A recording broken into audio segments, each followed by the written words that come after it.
Good morning. I'm Don Hadley, president of Applied Vision Works. I find a lot of people in this day and age are struggling with prioritizing what to do, what to focus on. They're doing a lot of tasks, but aren't necessarily differentiating between what's most important, less important.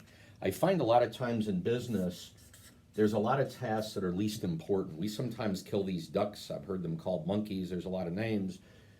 But sometimes there's things we just have to kill off. We got to do them. They're small things. They're clear cut. They're black white. It might be a legal form we've got to fill out. It's a regulatory filing we have to make. It's stuff we can't not do because it's going to create real problems, holes in the boat. There's no upside really, but they're things we just got to do. Looking at my schedule to make sure there's no conflicts every day.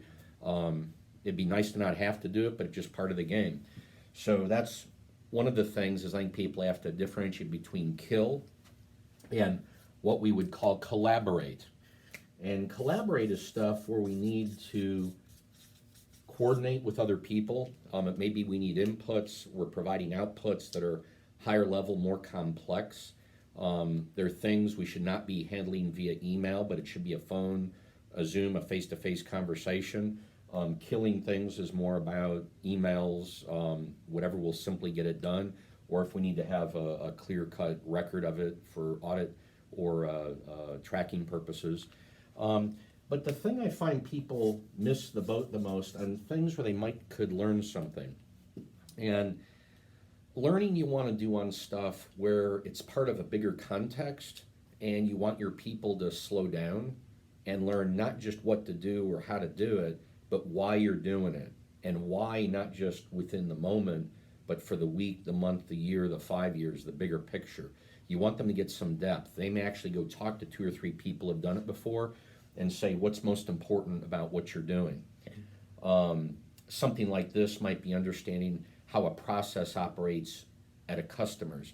Customer may have called asking for some information they're going to put in their system, but you might talk to one of the salespeople to get a better idea of what information, what that's going to do for them, how to make it more valuable. Should there be a follow-up from it? Should the salesman be informed or not about this going on? So these are things where it could also be reading a chapter of a book. I'm in our corporate library at the moment, and there's a number of books on financial profit and loss statements.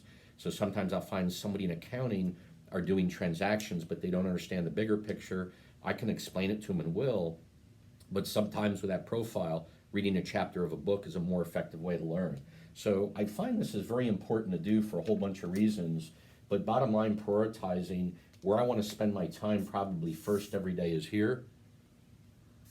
I then want to see what I can learn and then kill off this. Now, sometimes if I'm very tired and I want energy, I'll actually do the killing first. It feels good. I got it done. I don't have to deal with it again. Then I might go to something I learn, and then I might have the energy and motivation to actually go collaborate with somebody. So you can change the order, but I intentionally change the order. It's not accidental. And I tell you, whoever you are in business, you shouldn't, for the most part, let someone else drive your priorities. The last thing I'm going to say is I do think there's an issue with timing of stuff. I think there is a time where you just got to deliver the goods. There may be an actual deadline that's stated, or there may be an implied deadline, but it may also be you just got to deliver what you've been asked for. But then there's also a time to debate. And I just really want to be clear that when I say debate, it's about asking questions. It's about understanding where someone's coming from. It may be adding some perspective. They might not have some of the experience you've got, so sharing how you see the world or other perspectives they haven't taken into account. And also, I think timing is important for double checking. If I do something in the morning, I might check it in the afternoon, then send it. I'll almost never email it right away. If I'm real tired at the end of the day, I might have someone else look at it, or I'll wait till the next morning, then I'll email it. It's a little bit troublesome when I first started taking that approach because I was hitting up a lot of deadlines, and I realized I had to start building things earlier to buy time for me to double check, someone else to double check it. But I found my communication effectiveness is much better when I'm taking that approach. So thank you for this time. If you'd like to chat about this, my cell phone, 919-368-9008. My email is dhadley@appliedvisionworks.com. Thank you.